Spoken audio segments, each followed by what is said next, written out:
Hi everyone, it's Grant here at the New You Plan, and I'm joined by the one and the only Laura Jean Tyrrell. How are you, Laura Jean?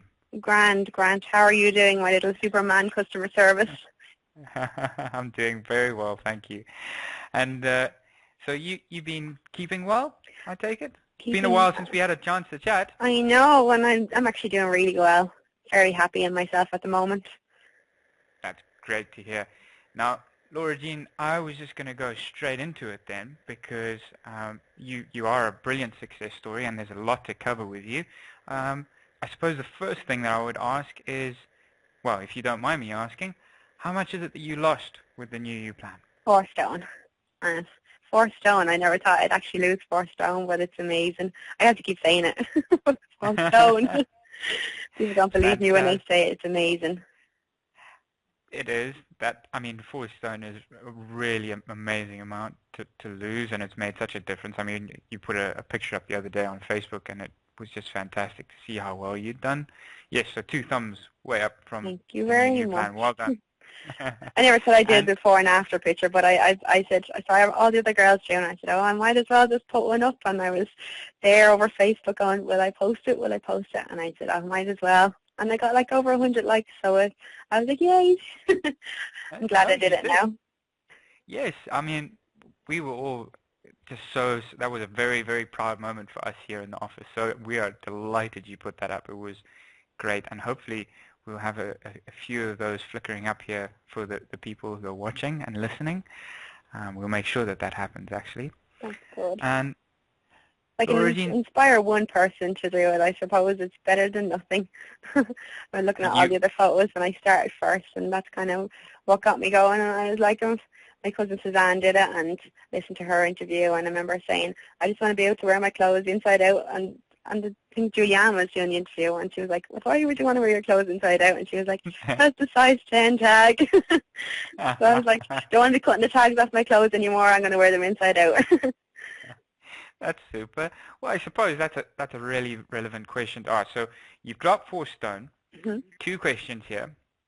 Where did that leave you at, and what did it equate to in terms of your dress sizes? Where did you start? Where did you finish? I always used to say I was between a 14 to 16. Realistically, I'd say I was pushing on some clothes wearing 18 or 18 to 20, depending on obviously where you shopped and all. I'm Hmm. kind of about 12 on bottom because my bum just does not want to disappear, and a size Right. 10 kind of on top. So I'm happy enough sticking between a 10 and a 12. Never thought I'd see the day. Being able to go shopping and pick out a 10 to 12 clothes, it's amazing. Super. And I suppose then, what was it that you've ended up on in terms of the final weight? What was your goal? Because you did hit your goal.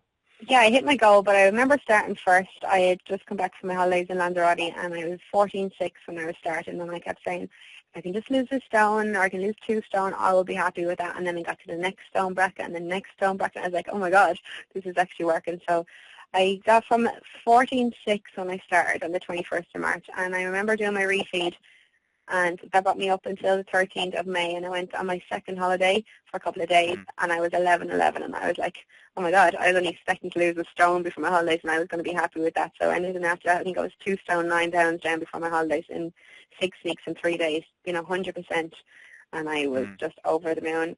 Was actually going back to Lanzarote after coming back from Lanzarote on the 21st of March. And I remember going, I never want to feel like that again. And then I said, two of my friends were going away, and I said, right, this is it. I'm going to bite the bullet. I'm going to do it. Went back to Lanzarote again, over 2.5 stone lighter. And I remember sitting there going, I didn't feel like this the last time. I can wear any dress I want to wear. I can grow. I can be happy. And the difference in the holiday I went on 6 weeks previous, how I felt then, putting on clothes, going, oh my God. I had to wear caftans, I wore wraps over everything, and then the second time I went away, I was like, oh, I'm wearing a bikini. I can do this. So I was very happy. That's awesome. And I suppose then you kind of touched on it there, but that was your moment of realization when you decided that you wanted to make the change.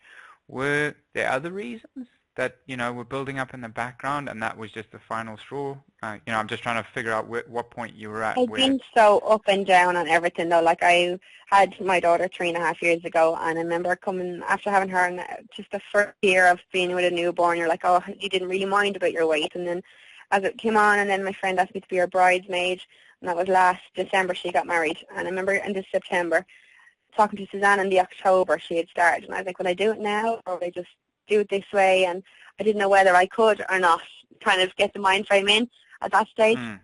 You know, and I remember now, yes, Suzanne was in October, she joined the diet. My mom's like, why don't you do that diet? And I was like, well, we'll see. I'll eat healthy, I'll join a slimming club kind of, and I'll work out. And I kind of got down quite low coming to Christmas, but it was only to about, I think I hit the low 13s. And I was like, that's grand, I can fit into my dress, I'll be happy. And then after the wedding, I kind of pushed it all aside and I just started back into my own habits. It's like, I need something more than just looking at my food and what I'm eating. I hate that when you come to a diet and the preparation and having to have everything in your house, and this just seemed better for me to be able to focus on my 3.5-year-old, cook her the dinners, but not to have to worry what I was going to have. I would go all day without eating usually, and then at the end of the day I'd order a takeaway and I'm like, why am I doing this? So I needed something that would give me my breakfast, my dinner, my lunch, my snacks in between, and it was all healthy, and I knew I was getting everything I needed. So that's what kind of got me at then. I said I just needed to do it then and be able to have a breakfast, lunch and dinner. And it was all laid out for me. I knew what I was doing. I didn't have to really think about it when I got the packets. They were there. I knew how to make them. And it just seemed simple to me at that stage then to do it that way and get myself back into a proper eating habits than just skipping food all day and having silly takeaways at night time. So that's what kind of gave me the 100% go for it then. I knew I needed to make a change. Right, I'm with you. Okay, so it was just about overall change and the convenience of our plan that really finally tipped it over for you. Right, and I suppose then when you set out day one, you were looking ahead to the future. What was it that you had in your mind that you were thinking, I want to achieve X, Y, and Z? Because obviously weight loss is the main thing that you were looking to do, but there would have been other things. It would have been about confidence. Maybe have my pocket promise in front of me with them 5. I remember filling it out on when I got it first. We came back from holidays on the 19th of March, and I said, I got my pack on the 21st, but obviously at this stage I didn't know. And on the 20th of March I said, no, I'm not going to have my blowout day. I'm not going to eat whatever I want to eat. And then starting 21st, I actually had products left over from something I'd done similar before last year. And I said, no, I'll just do them. I'll get my body ready to go, get the carbs out of it, and I hoped that I wouldn't take so long then to get into ketosis. So I was sitting here on the 21st of March with my pocket promise, which I absolutely love. It goes everywhere with me.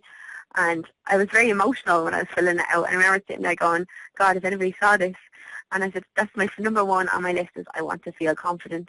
That's what I want. I want to be happy. I'm such a bubbly person on the outside to people, but I didn't feel it on the inside in the kind of way. So I remember saying I wanted to be confident. My second was I really want to be happy, and I want to feel comfortable in my clothes. I don't want to be pulling up my clothes, covering myself up. 27 years of age, I wanted to be able to show it off for once.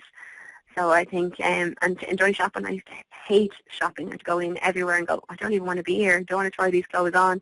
I'd stick to the black jeans, the black tops all the time, and I wanted to be able to put a bit of colour into my life again, I suppose. Absolutely. Well, those are really great reasons. Those are good motivators. And there's one thing that I would want to come back to a little later on because it's something that keeps cropping up in my interviews. But my next progressive question from this point is, obviously you had the results, and you said within a really short space of time you dropped all that weight and it was coming off quickly, and you were getting the results. So did that change? Like you were saying it was about being confident, being happy, being able to go out and enjoy shopping. As you got further on and the weight did start dropping off, did those goals kind of fade away and new ones appear, or did it just you were like laser fixed on that? I don't know. It seemed to be like further on, as I say, like I like to enjoy shopping. That's what came to me first for some reason. It wasn't the confidence, and it wasn't truly happy because, as you say, it happened so quickly.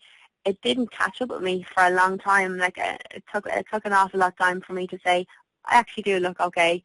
I do feel happier, because I just kept saying, yeah, I'm in a smaller size clothes, but I still wasn't confident in that way for a long time. I think because it was such a short period of time, 6 weeks, I dropped 2 stone 9 pounds. I was the lightest I'd been in a long, long time. I can't even remember being 11 stone 11 or any bracket of that way in stones. And I remember sitting there going, why can't my brain catch up with my body? It just happened so quickly. And I remember saying to everybody, you look great, you look fantastic. Like, can't catch up with myself. I just can't get my brain to recognise what you are all seeing, and it took an awful long time for me to get the confidence and to be happy, but I do feel a lot happier in myself now. But as I say, be enjoying shopping as every girl, that came first. Going in and putting clothes on and looking comfortable and nothing spilling over jeans, it was amazing. That came to me first, even though it was like the furthest down on my list. I suppose I never thought I was going to enjoy shopping, but I think I'm broke now because I like shopping so much. Well, I never promised not to do this, and I am going to do it. So, yeah, the photo you posted up, definitely, it would knock a couple of lads out. You've done really well. Thank you very much. Thanks for doing that, even though you said you wouldn't. That's glad this is not a Skype call, because I'm very much blushing right now.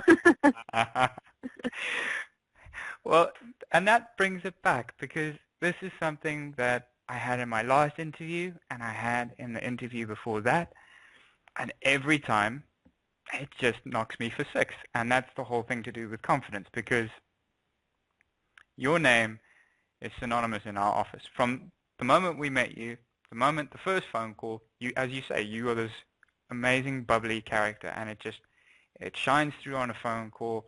I'd never even met you before, and from the first time we spoke, I just thought you were this really awesome, cool person, and I was looking forward to our next telephone conversation. So telephone conversations that were supposed to be orders, and they end up lasting for like 40 minutes. They're like, what did she just order? Like a 2-month bundle? No, she just got a week bundle. You weren't meant to tell them that. No. But it does. It really shines through that it just, for so many of our customers, they are these amazing characters that just, radiate this amazing warmth and definitely a social attractiveness that it's just so sad that it doesn't get to shine through because of their own self-beliefs. And it's lovely to see that you've moved on from that, and indeed every single person I've interviewed has. I mean, I had the joy of interviewing Lisa last week from Facebook. I've seen that. I can't wait to. I was just seeing it actually today. I don't know why I haven't seen it before now. I can't wait to listen to that interview. I love Lisa. That's what I mean. It's great to have, you go to slimming groups and you have it once a week, but you are there 24/7. No matter what you put up, no matter what question you ask. As I say, I went on my refeed and I rang you in a panic going, I don't want to, what do I do? Send me the refeeds. Send it to me now, Grant, over an email. I need to know what I'm doing. You are just there around the clock, and I think to have that relationship keeps people happy. It's not just you want money out of people, you want people to be happy, and nobody ever puts up a question that's not answered within a couple of minutes or hours, even if it has to be an hour. There's always somebody there. Julianne's always there, Ellie's always there. There's always somebody from your side to answer a question, and the banter on that page, I think, is the key to success with this diet. Like, as I say, like, it is simple. Your packets are there, you know how to make it, and when you get into them couple of days of into ketosis and you feel good in yourself, but it's that page. That page is there. I don't think there's any other diet out there that you have 24/7 support where they're going to blip, you put it up, and people like, nobody puts you down for it. They're like, just get over it, you're fine, have an extra packet, go read a book, have a walk, have a bath. There's always somebody to answer your question. There's always someone at the same stage as you, and I think that's what is the key in this diet, to have someone there all the time. Absolutely. And that was, actually, funnily enough, that was going to be one of my questions. You're good at this. You should be doing the interview. Yeah, asking the question. So grand. Well, it was going to be about the support, but you've already covered it. Lisa and Ellie are amazing. They're always there on Facebook, and indeed Julianne. Between the three of them, it seems like no one ever sleeps. Yeah, I know. I always wonder the same. Do they actually sleep, or do they do like a tag? They tag off every hour that there's someone there all the time. And it's not even a cold response. You never get this like one answers and it's full stops or exclamation marks. There's always kisses and hearts, and you just feel loved by them all the time, no matter what silly question. Even if you're giving out, I think Julianne still puts kisses at the end of it. She's always friendly. I've gotten used to it because I've had to help people on the odd occasion in Facebook, and it's really awkward because I'm the only one in the office that can't end with X's and O's and hearts. I think there's a time when David took over as well from Lisa when Lisa on the holidays. I remember David, she were putting kisses galore at the end of the comments, and he was like, I'm sure he's sitting there going, well, I put a kiss, do I put one, do I put hearts? I'm sure he's like, what do they be doing on this page? for men, it's a universal smiley face. It does the job. Yeah, go for the smiley face all the time. Go for the smiley face because we're all smiley, happy people, so it works. Well, I'm glad we covered that one, and That's a question off really the list. Yeah, absolutely. And I suppose then, the next logical question, because you've covered the diet, you've covered the way that it works, and you've covered the support. The next logical thing is, for anyone that's listening, what would your advice be? For maybe someone that's just thinking about starting a total food replacement diet, what would you say to them in terms of advice? Just do it. Like, take the step. I know it seems hard when you're starting and you're like, oh, will I ever get... I remember my first day, actually, when I was starting, I remember going onto the Facebook page going, that person's on day 69. Am I ever going to get to day 69? And I can't even, I'm not on it 7 months, but on and off, in and out. And I can't believe that I started back March 21st. So take the first step. It can be rough the first couple of days. I think everybody says that, and everybody knows what day to advise people to feel a little bit lousy. Once you get past that, though, you could be running around the house like you're on some kind of, I don't know, euphoria of no food in your body. I don't know what it is. So just take the step and be happy with it because you hear the negative people always say you're only going to eat and you're going to put double the amount of weight back on. 7 months and I'm still down at 10.6, and I'm never going to go back up because I took that first step. And I know I used to just eat food for no reason. Now I know I need food to fuel me, not to overeat, to eat snacks. Yeah, there is some days I've gone backwards and I have gone back into bad habits, but it took me that while to kind of get down to 10.6 the end of August, or start of August, I got down to 10.6, and I remember going, okay, people are saying I look great, let's fall back into old habits. I fell back into them and put on a bit of weight again, but I knew myself I wasn't happy that I had let myself go down. I think it took for me to fall backwards, to realize everybody makes mistakes, and it's not until you don't give up. That's when you fail, is when you give up. I didn't give up. I got back onto the wagon again, and I gave it another shot, and I knew it was the right decision to do that, and to know that I didn't want to go back upwards again. So I back on it, back down, and I'm happy. So just take that step, and just, I know it takes you to be in that right mind frame to do it, though. You need to want to do it, and then you'll start and you'll get into the rhythm of it, and your routine will just flow with you then. Absolutely. That's super. Thank you, Origin, because that was exactly the sort of thing we were looking for. That was a nice long-winded, just go for it, I should have just said. Just do it. No, because that is, you covered everything that every person that the kind of questions I asked before I started doing it. So that's exactly the kind of thing that we need to cover and need to help people with. So thank you very much. And the next thing then is all about you, because you've done the diet, you've done the refeed. So in terms of the diet, when you were on the plan, what was your average daily routine? What were the kind of things you did from the moment you woke up to the moment you went to bed? When I started first, I had it in my mind that I was going to do shakes all the time for the first week. Got past the first week and said, that was actually grand, I'll do another week of just shakes. So I did for the first 2 weeks just shakes. For some reason, I was so obsessed with it at this stage that I said, liquids in and I'll be fine and I'll lose it quicker. But then I said, no, I need to have that texture. So I remember then after the first 2 weeks of just doing shakes, started introducing meals and the bars.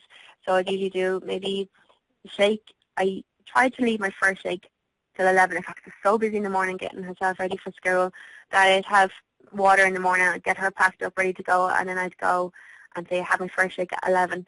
Then I'd have one at 3 and one at 7 and kind of have the snack in between. So I'd kind of have my dinner at 3. I'd have the meal at 3. I just felt better myself. From previous diets, I don't know why it always stuck in my head not to eat past 7 o'clock. So I always had my last one gone by 7. So I'd have a shake, a meal, a shake. So 11, 3 and 7. And in between any of them, kind of depending on how I was feeling that day, I'd have my bar in between just to break it up kind of in between the hours. But when I got into ketosis and I just didn't feel like I needed to overindulge on anything, it was great that not to feel that way of feeling hunger for a different reason, to know that I was actually hungry and not just my mind playing tricks on me. So I got in a good routine when I started first, and I always stuck to 11, 3 and 7. That's when I kind of, as I said, shake, the meal, and the shake and the snack. That's why I always really stuck to 2 shakes, a meal and a bar. I think that was one thing that really stood out with me when I started a TFR diet, was that the new portions are so specially calibrated to individual needs, and you think to yourself when you're eating one of those portions, and it's sustaining you and it's healthy and you're feeling good, and you just think, how on earth was I eating all that I was eating before? That may No. not be the case for you, but for me, No, I was like that too. And I remember ringing you before as well, one of my orders, and I went obsessed with making my spicy spaghetti and into a soup. And I kept going, yeah, Grant, just add more water and heat it up. And it's like, okay, who is this person talking to me on the phone? I've done this diet, I know. Because I was obsessed with that. I used to post pictures every time I made a bowl of soup. I was like, look at this, guys. Add more water and make yourself a soup. And probably people didn't even like it that way, but I was just in love. I came in every day at 3 o'clock from work and I'd be like, my soup, spicy spaghetti soup, chili soup. It was just soup. I think people were sick of listening to me at this stage. I remember even texting Suzanne going, make your spicy spaghetti into a soup. And she's like, I've probably done that already. Even if it wasn't intentional, it has been done. Yeah. Well, that's really a fantastic story. I enjoyed that one. I didn't even realize when I used to speak to you that was the case. Yeah. I remember you saying to me, just be careful that you eat it in 20 minutes. I was like, why? What does it do? Does the calories go up? You're like, no. I think that was really a blonde moment for me. Why do I open my mouth? And now it's on a recording, which is even worse. Oh, God. No, but yeah, my plan has changed though, like a good bit. Like as the lower I've got, I have taken a few more products in certain days. Like as the lower you get, I think your body just craves maybe a little bit more calories or a little bit more of something. So there is days when I do feel hungry, or there's days I don't feel as hungry, and maybe I'd have an extra bar or an extra product. And I don't beat myself up anymore. Like I used to at the start be like, oh no, I can't go over the 4 products. Don't do that to yourself. But now I'm like, why did I even upset? I was like, to a T, 11, 3, and 7, could not go over them times, and I was a little bit obsessive at the start. And when I broke it, I was like, why was I so hard on myself? If I needed an extra product today, why didn't I just have it? Well, it's really, that is what's so important with doing anything in this life that you're trying to achieve results with, is you got to take the steps that are sustainable, Yeah, I suppose is the best way of putting it. That the things that you can keep doing. If you're doing something again and again and again and it's not working and it's proving to be too difficult, there's no point in repeating those steps, because you're going to do one of two things. You're going to keep falling off the wagon. And I think to be strict with yourself with it, but not restrictive, that you're depriving your body of something when obviously it needs it. The days that you're feeling a little bit hungry, it might need a little bit more, and not to go, well, I can't because it's my product limit. Some days you're going to need it a little bit more, so not to be too strict on yourself that you end up making yourself not want to do the diet. It is a good diet when you make it work for the way you want it to work, and you get your own little products that you love, and there's people that like other products, and sometimes people don't like the same one you do. But when it works, when you make it work for you, and not to be so strict on yourself that you have to eat this one this way or this one that way, or someone makes it that way. Whatever you feel makes you happy to get up and have your half an allergic coffee in the morning, which I'm obsessed with at the moment. And ever since this hazelnut one came out as well, it's my new obsession. I put a photo of a shake the other day. I see people were looking at me going, you really just posted a picture of a shake. Are you serious? It was in my fancy cup, that's why I put it up. Ah, right, okay. That's all right. And Laura Jean, then the other aspect of this would be the refeed. Now, I know that you did it once very successfully, and then maybe another time it wasn't quite right, but you have done it. And for that reason, do you mind me asking what your typical day in the routine with refeed was?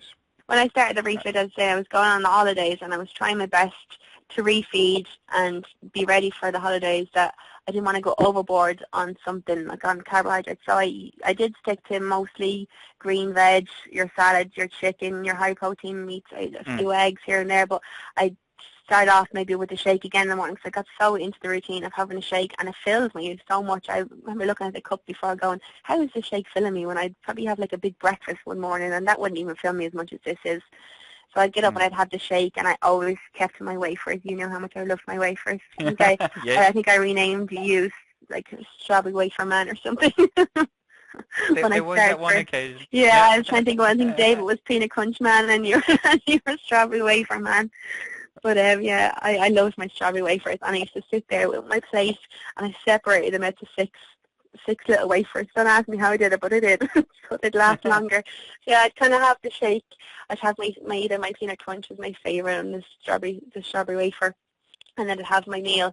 Same way, I kind of kept it the same as when I'd have my 3 o'clock spicy spaghetti or chili. I kind of kept my dinners to that because I'm so used to having something that was textured and filling as a meal at that stage that I said I'll replace it, and I'll kind of keep myself in the routine that I'm starting to get into that breakfast, lunch, dinner, and not overeating at past 7 o'clock. And so yeah, I would go with my shake, my bar, my meal, and maybe a shake again or whatever I was feeling needed that night. Usually after the food though, at that stage I didn't really need something too big anyway. So Super. Well, that was exactly the kind of information that we were looking for, because everyone's different, and it's just to give people an idea of what way it works. And then, because we have just about covered everything, the only other thing I would ask, because I know that you did get quite into your fitness at one point, what was it you did in terms of exercise on the plan and things of that nature, and has it continued? What way has it worked out for you? I haven't done too much lately because I'm kind of in between what I want to do. Like, whether I always wanted to teach myself how to run. I had this couch to 5K, and I kept thinking to myself, when I work out, I bulk completely for some reason on my legs, and I want to be able to be finished this and kind of on a kind of maintenance diet that I'm doing both. I'm taking the calories in and I'm burning the calories that I want to burn. So I do go out. I did do quite a good bit of walking kind of, but I never pushed to the extreme of, I kind of tried TRX and all that kind of stuff. So TRX was a bit too much for me, I think, at this stage of the game, kind of kettlebells. But I stuck both to cardio, a good bit of running and walking, and something I could do that wasn't going to cost me in the gym. So that was what I planned to stick with now. But I had touched on TRX there for a while, and I fell in love with that. So that's my next game plan, to join a gym and do that one then, if that makes any sense. No, those there's definitely merits to those, because that's the kettlebells. So that would be, TRX is the straps kind of out the ceiling, and kettlebells in I love to bow with them now. It's very intense workouts to be doing sometimes. So on the calendar I was on at that stage, but I did a few classes and I absolutely loved it. So definitely want to do something like that. A good bit of toning up, I think, is what I need now. Well, I was just about to say, sorry, I did get confused there. The kettlebells, those are awesome because they do a lot of core training, they do a lot of strength and resistance training. But depending on the intensity and the speed at which you use the bells, you can also get a lot of cardio out of it. Definitely, So, yeah, it's kind of the best of both worlds from what I've heard. I personally, I've always had a slight fear of kettlebells, so you got one up on me. But definitely, the reviews I've heard have been fantastic. They are great for core. Now, I did that before, a good while before I started the diet, and I just kind of wanted to give myself the time to lose the weight, get it off, and then tone while I kind of came at the end. But I did not exercise either. But I didn't go to the extreme as I used to with, as I say, with the kettlebells and TRX, because it was just too much on my body at that stage. I think to be doing such an intense workout, because TRX takes an awful lot of strength and to have a lot behind it as well. And there was days I felt like I could do it, and then there was other days maybe I felt like I wasn't ready for such extreme workouts. But I'm getting there with gym membership, hopefully for my Christmas present, if anybody's listening. Hint, hint, nudge, nudge. Yeah, exactly. Wish list. Well, that was the final question I had there for you, Laura Jean. So I really appreciate you taking the time out of your evening, because I know you're a very, very busy person. But thank you so much. It has been a wonderful interview. And for anyone that's listening, thank you very much to Laura Jean Tyrrell for her interview with me. And I hope you have a lovely evening. And thank you very much, Grant, for making me blush with your lovely jaw-dropping comments. You're a great welcome. interview as always. It's a good old chat with you. Always make me laugh and smile, and that was a fun interview to do. Thanks, Laura Jean. I'll chat to you later. Bye-bye. See you later. All the best. Bye.